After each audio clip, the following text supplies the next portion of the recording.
Hai dan Assalamualaikum, selamat datang ke channel dari Terfikir. 11 ni ada yang nak beli Redmi Note 8 Pro. Jadi hampa datang tempat yang betul. Aku nak cakap pasal Redmi Note 8 Pro. Berbaloi ke tak kalau nak beli pada tahun 2020?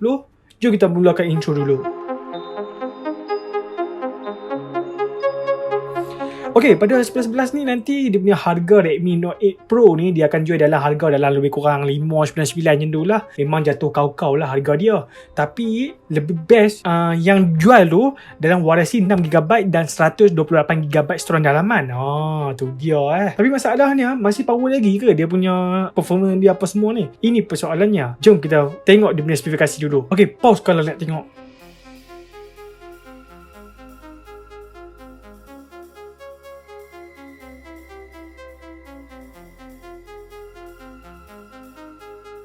Okey, aku tak nak cakap pasal design dia apa semua ni sebab banyak YouTuber dah cover dah semua benda ni. So aku terus kepada prestasi dia. Dari segi prestasi dia, semuanya okey. Hampa nak buka Facebook, buka YouTube, buka banyak apps lain pun masih okey lagi. Nak multitask pun tak ada masalah. Cuma dia punya masalah dia adalah kalau terlalu banyak apps tu, dia akan restart balik apps tu. So dia akan refresh balik lah apps tu. Cumanya sejak baru update MIUI 12 ni, dia jadi macam turun dia punya prestasi dia. Masa MIUI 11 tu okey, MIUI 12 tu tiba-tiba dia jadi macam agak turun dah dia punya prestasi dia. Sampai satu masa dia jadi likat-likat. Masa aku dia macam ada lag-lag lah. Hampa nak slide tepi, slide atas bawah tu dia ada lag-lag sikit lah.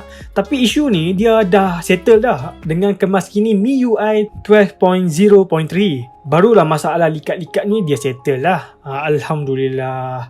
Okey, kegunaan harian pula. Bagi aku kalau nak guna kegunaan harian tu, bateri dia pun dalam 4500 mAh. Sebenarnya masa aku pakai dalam MIUI 11 tu semuanya okey je. Pakai dari pagi hingga malam masih boleh lagi lah. Tapi sejak akhir-akhir ni dapat MIUI 12 ni ada jadi macam drain sikit lah. Aku boleh pakai pagi hingga dalam maghrib macam tu lah. Dia dah kena charge balik lah. Tapi macam biasalah, macam aku kata tadi, MIUI 12.0.3 ni masalah tu dia settle sikit lah.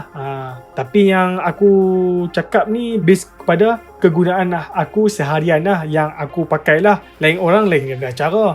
Tapi yang aku cakap ni adalah kegunaan biasa sajalah. Kalau aku guna untuk main game memang faham-faham lah dia punya drain dia macam mana. Okey, untuk gaming pula sebenarnya Redmi Note 8 Pro ni dia ada cooling system dia tersendiri. So pengalaman main game tu dengan MediaTek Helio G18T PUBG Mobile hampa boleh setting grafik HDR Ultra dan frame rate Ultra. Tapi bagi aku ambil suka kepada grafik smooth, frame rate extreme.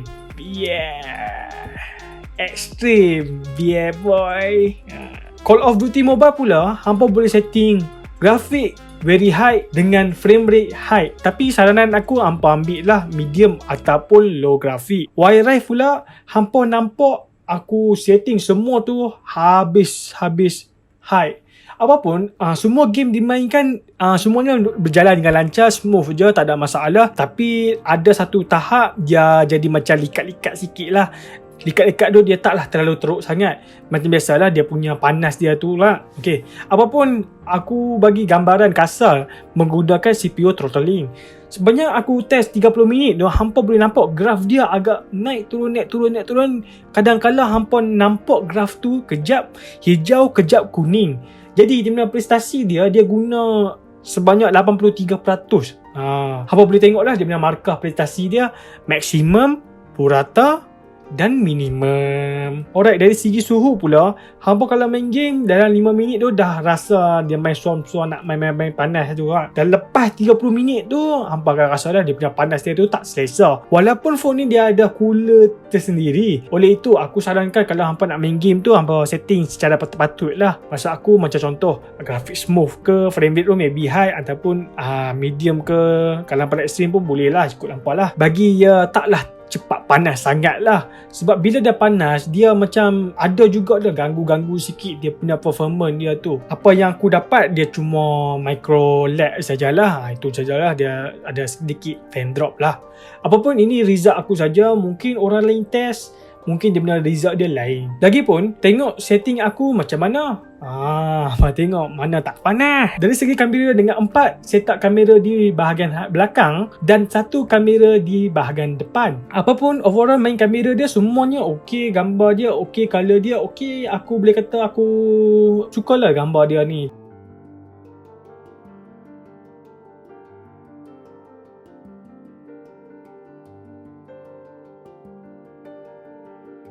Untuk ultra wide pula, dia punya gambar dia okey. Kadang-kadang tepi objek dia tu dia macam memanjang sikit lah. Tu aku tak boleh kata apa lah sebab ultra wide kan. Night mode pula dia pun okey. Night mode dia pun okey. Cara dia tangkap night mode tu memang nampak lah terang menerang lah pada waktu malam. Cuma macam biasalah, dia punya detail-detail dia tu kadang-kadang nampak hilang lah kalau hampa zoom lah. Kalau micro pula, kalau cukup cahaya hampa boleh ambil gambar dengan baik lah. Tapi aku sarankan lebih baik ambil hampa just guna main kamera je, guna 64 megapiksel. Lepas tu hampa crop. Boleh juga dapat hasil micro. Untuk rakaman pula 4K 30fps tiada penstabilan image. Tetapi 1080p 30fps ada penstabilan image EIS. Sama ada hampa rekod secara ultra wide ataupun wide pun boleh, dia akan tetap ada EIS dia tersendiri. Tapi untuk rakaman 1080p nampak tak berapa menarik lah, dan banyak noise, dan ada part-part tu dia nampak macam overexposed lah. Ini cuma pendapat aku sajalah. Macam pendapat hampa macam mana pula kan.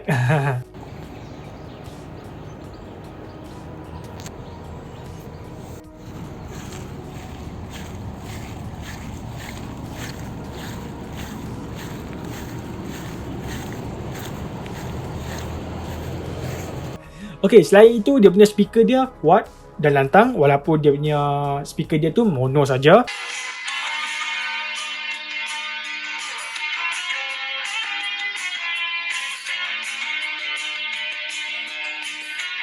Paparan skrin pun bagi aku okey je lah. Bawah cahaya matahari pun okey je lah. Boleh terima lagi lah hampa ni. Viewer angle dia boleh tahan lah dia punya viewing angle dia tu. Kita sekarang ni aku nak cakap pasal relevan lagi ke hampa nak beli pada tahun 2020.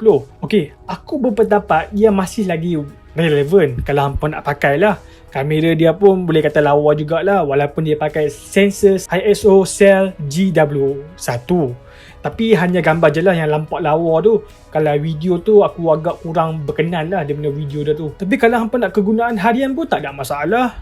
Okey je lah kalau hampa nak guna untuk daily drive apa semua tu okey lah. Nak main game pun tiada masalah, cuma dia kuat panas sajalah. Nasib ada cooling system. Kalau tak naya memang jadi rebus ikat tepi lah. Tapi soalan dia, soal panas dia tu aku tak boleh kata apa. Sebab aku punya bilik ni pun dia kalau panas pun memang rasa panas lah. Ikut keadaan lah. Kalau tempat hampa rasa sejuk, maybe phone ni dia taklah terlampau panas sangat. Lagipun dia punya skrin dia IPS LCD nampak okey, warna pun terang. Walaupun bawah cahaya matahari bolehlah nampak. Lagipun kedua permukaan dikatakan menggunakan Sony Gorilla Glass 5. So ya, kaca. Ni of course lah kaca. Speaker dia pun lantang walaupun mono. Line dia pun aku nak cerita pasal line tu. Line dia pun okey jugalah. Aku guna hot link. Hampa bolehlah tengok perbandingan antara hot link menggunakan Redmi Note 8 Pro dan Nubia Play 5G. Hampa tengok speed test secara multi.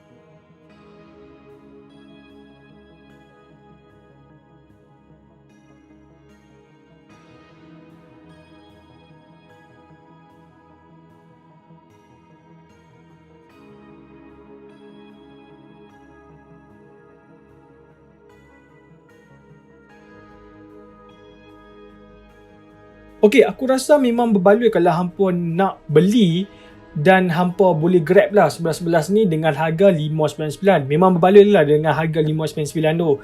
Lepas tu hampa dapat pula dengan storage 128GB. Memang Xiaomi tak kedekut lah. Dia memang gila-gila buat sale lah 11 ni. Jadi kalau hampa berminat nak beli, hampa bolehlah tekan link dekat bawah tu kalau hampa nak belilah. Kalau hampa tonton video ni lepas 11.11, aku minta maaf lah. Dia punya harga tu dah jadi asal lah. Dia harga tu. Okey, aku rasa itu saja kot. Aku nak bebel. Aku rasa apa lagi lah boleh cakap. Memang tak ada apa lah. Okey, kalau hampa pengguna Redmi Note 8 Pro ni, lemparkan pendapat hampa di ruang komen di bawah. Aku punya phone ni, Redmi Note 8 Pro ni, dia warasi 6GB dan 64GB storan dalaman. So dia agak rendah sikit lah.